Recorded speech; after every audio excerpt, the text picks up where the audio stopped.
Teman-teman, baca firman Tuhan wajib setiap hari. Amin.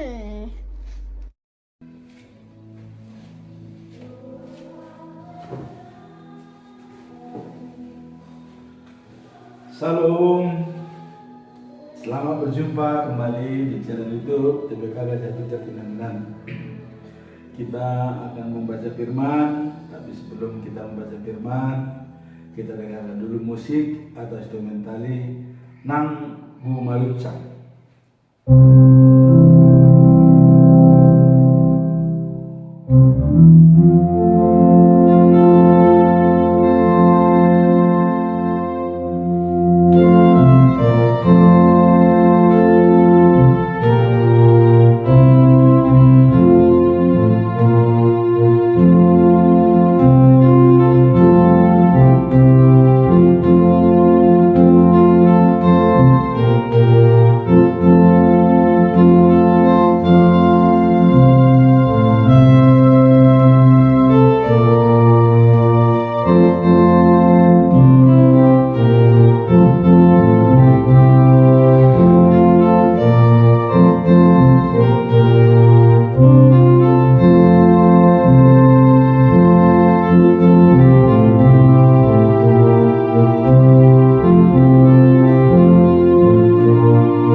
pagi, saudara-saudara sebangsa dan setanah air. Kembali kita membaca firman Tuhan, yaitu pada Bilangan atau 3 Musa.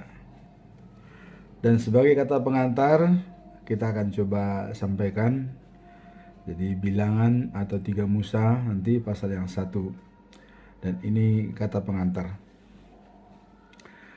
Buku Bilangan menceritakan tentang sejarah bangsa Israel selama hampir 40 tahun. Sejak mereka meninggalkan Gunung Sinai sampai tiba di perbatasan timur Kanaan, yaitu negeri yang dijanjikan Allah untuk diberikan kepada mereka. Nama Bilangan diambil dari peristiwa yang paling penting dalam buku ini, yaitu sensus bangsa Israel. Sensus pertama diadakan oleh Musa di Gunung Sinai sebelum bangsa itu berangkat, dan yang kedua ketika mereka berada di wilayah bangsa Moab di sebelah timur Sungai Yordan, kira-kira 1 angkatan kemudian. Dalam waktu antara sensus yang pertama dan sensus yang kedua, bangsa Israel pergi ke Kades Barnea di perbatasan selatan Kanaan. Dari situ mereka mencoba memasuki negeri Kanaan.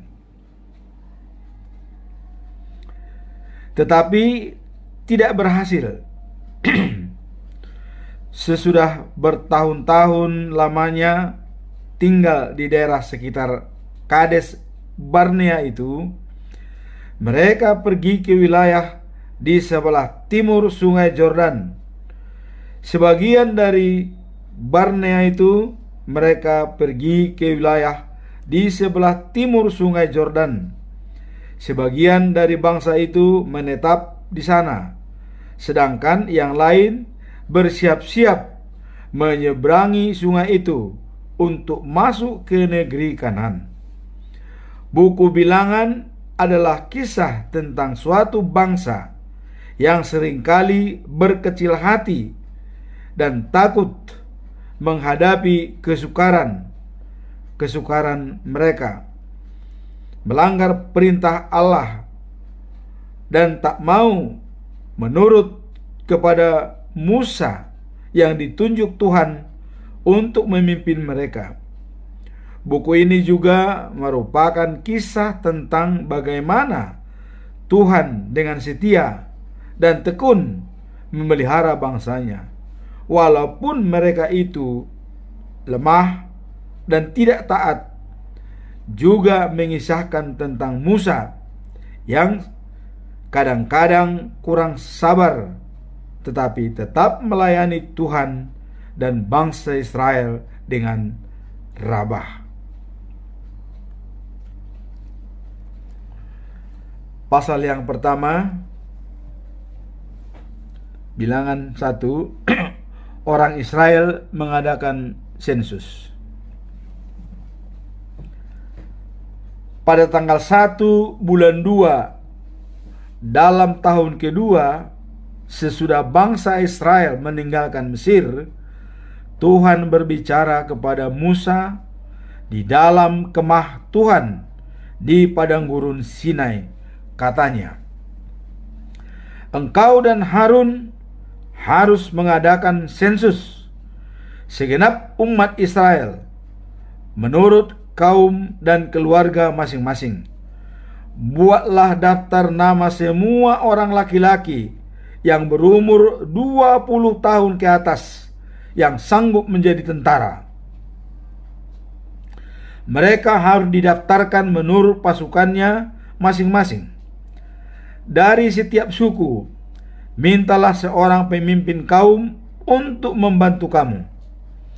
Inilah nama orang-orang yang dipilih dari umat untuk membantu Musa dan Harun, dan yang menjadi pemimpin masing-masing suku, yaitu suku pemimpin dari Ruben, Elizur anak Sedeur; Simeon, Selumiel anak Jurisiadai, Jehuda, Nahason anak Aminadab, Isasar,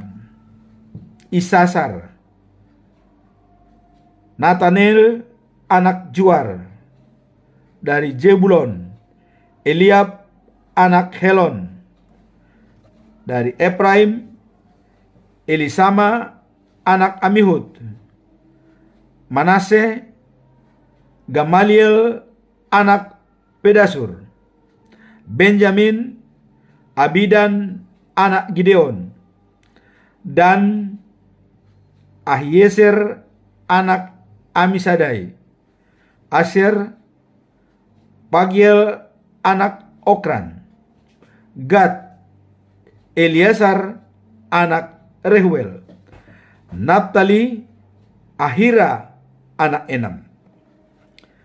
Dengan bantuan ke-12 orang itu, Musa dan Harun menyuruh seluruh umat berkumpul pada tanggal 1 bulan 2. Lalu silsilah mereka disusun menurut kaum-kaum yang ada dalam setiap suku mereka.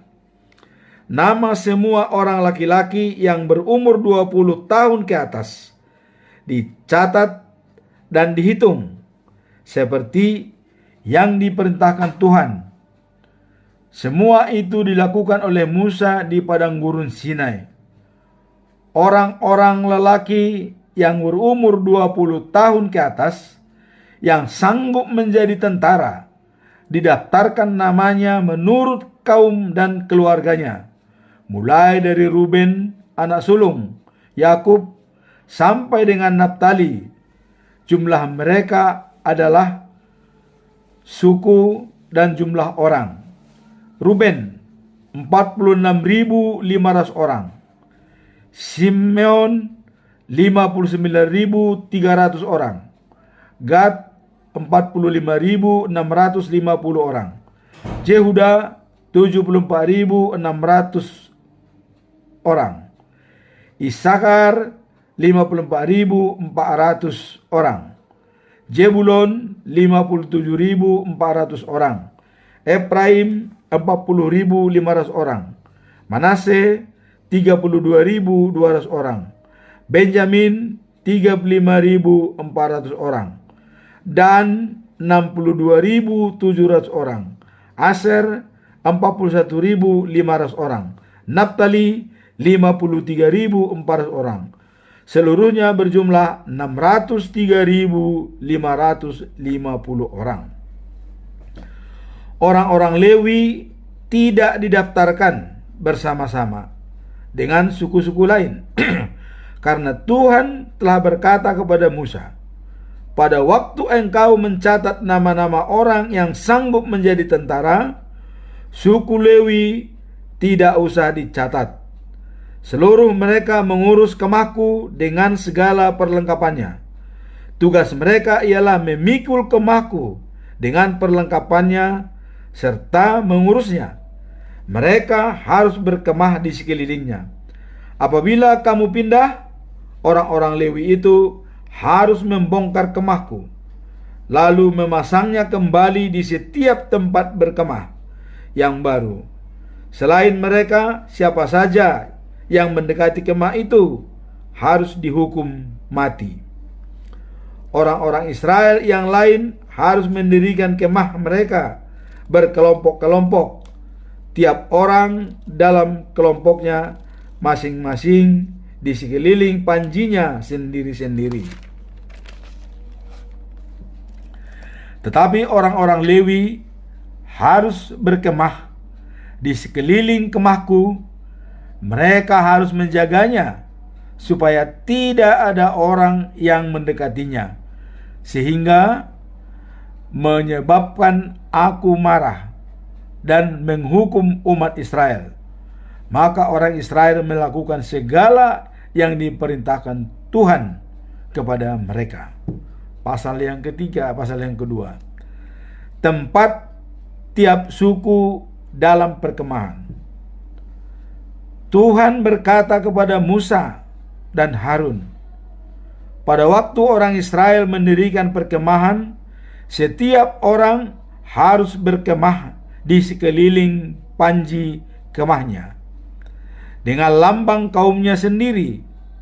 Seluruh perkemahan itu harus didirikan di sekeliling kemahku, tetapi agak jauh sedikit daripadanya.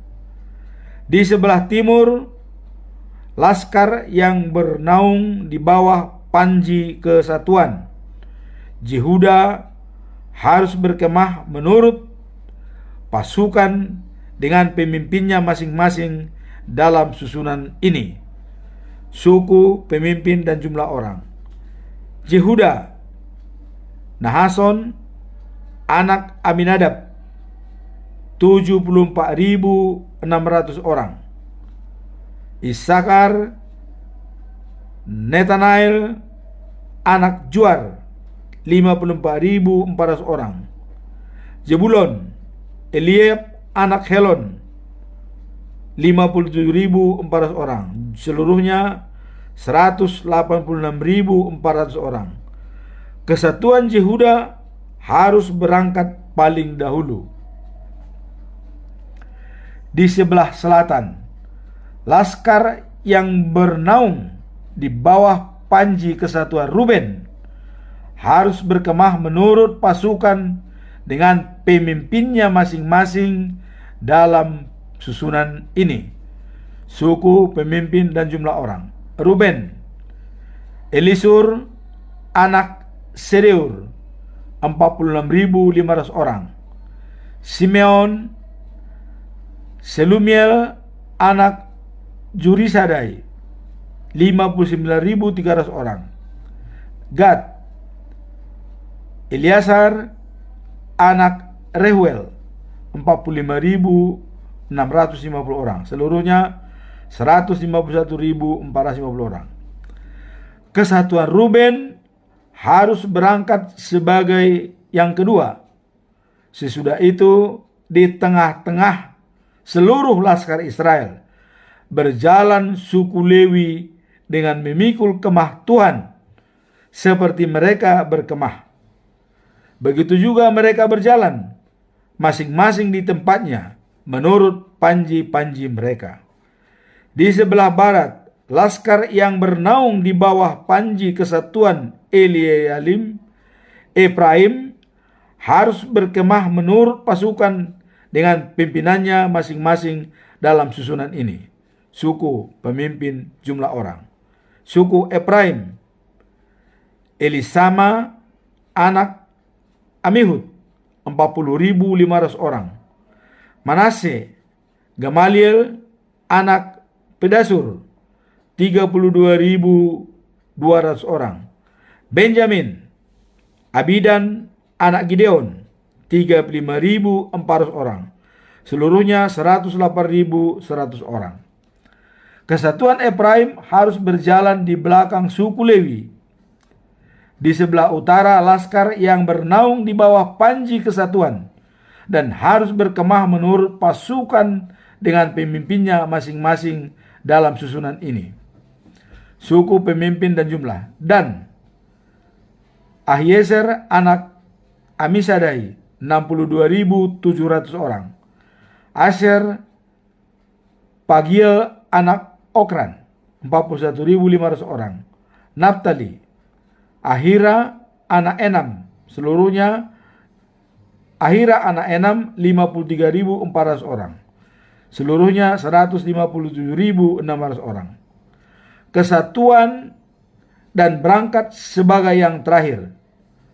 Jumlah orang Israel yang terdaftar dalam kesatuan-kesatuan menurut pasukan masing-masing adalah 603.550 orang. Seperti diperintahkan Tuhan kepada Musa, orang Lewi tidak didaftarkan bersama dengan orang-orang Israel yang lain.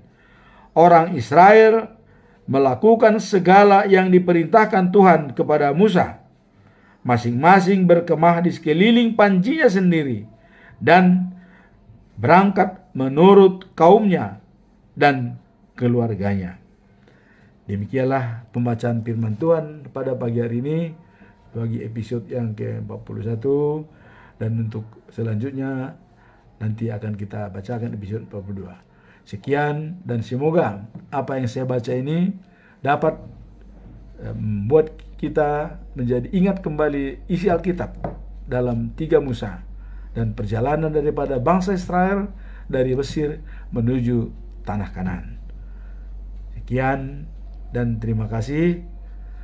Tuhan memberkati, dan jangan lupa tetap di komen, di share, dan di like. Terima kasih atas partisipasi Anda. Tuhan memberkati. Amin.